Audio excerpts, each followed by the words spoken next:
It started with a sore throat. Just a little tickle, really, nothing serious. But by the next morning, Alex woke up with a stuffy nose, a mild fever, and that heavy, tired feeling all over his body. He groaned, reached for his phone, and checked the time.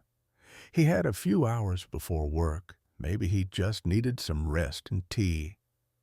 But as he sat up, he sneezed twice loudly. "Nope," he said to himself. "I need to get something for this." Alex had been living in Toronto for only 2 months. His English was decent, but he'd never been sick in an English-speaking country before. Going to the pharmacy felt a little intimidating.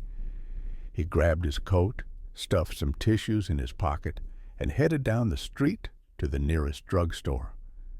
As he walked in, the clean smell of soap and shelves filled with colorful medicine boxes surrounded him. A woman in a blue vest smiled from behind the counter. "Hi there. Can I help you with something?" Alex hesitated for a second. He could feel his nose starting to run again. Yes.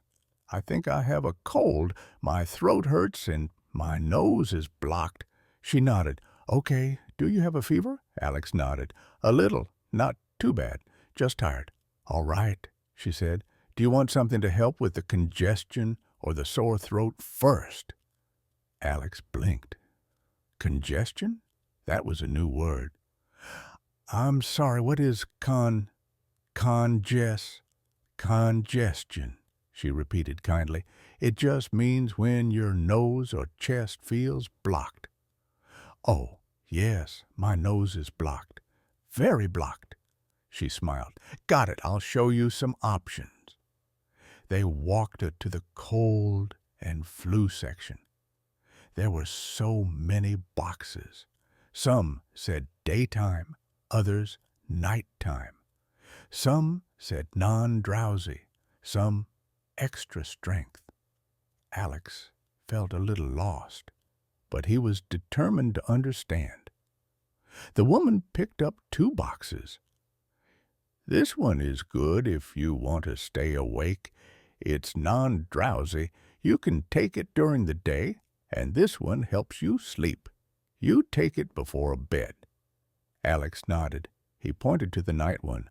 "I can't sleep well when I'm sick. I'll take this one." She added, "If your throat still hurts, these lozenges can help." Lozenges. Another new word.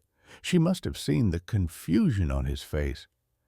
"They're like small candies that help your throat. You suck on them slowly."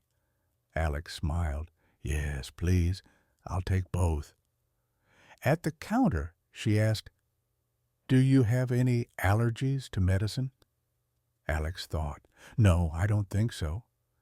She rang up the items and handed him a small bag. "Take the capsules with food and only one every 6 hours. Drink lots of water and get some rest." He nodded. "Thank you. You're very helpful." She smiled. "Feel better soon." Back at home, Alex made some tea and opened the instructions on the box carefully. He read each word, now recognizing some of the new vocabulary the pharmacist had used. Congestion lozenge, non-drowsy dosage, symptoms. He said the words out loud to himself a few times, slowly, practicing the pronunciation. He even opened his notes app and typed them in with their meanings, just in case he forgot. It wasn't just about getting better. It was about learning something useful. The next day at work, his manager asked, "Hey, you sound a little off. Everything okay?"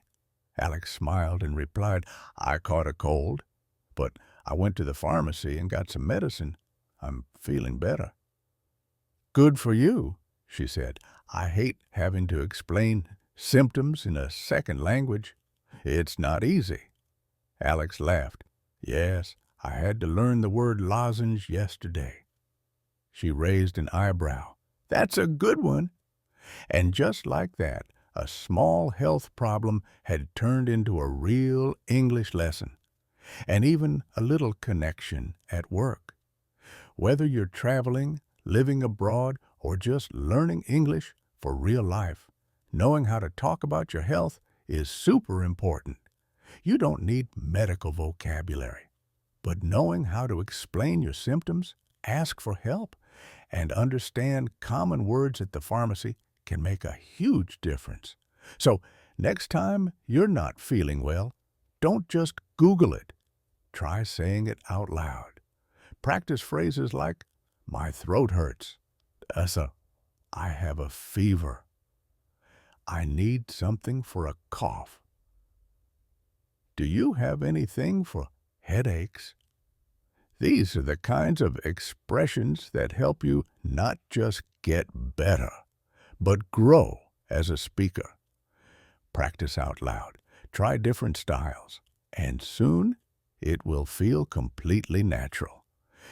Thank you for practicing with me today. See you in the next lesson.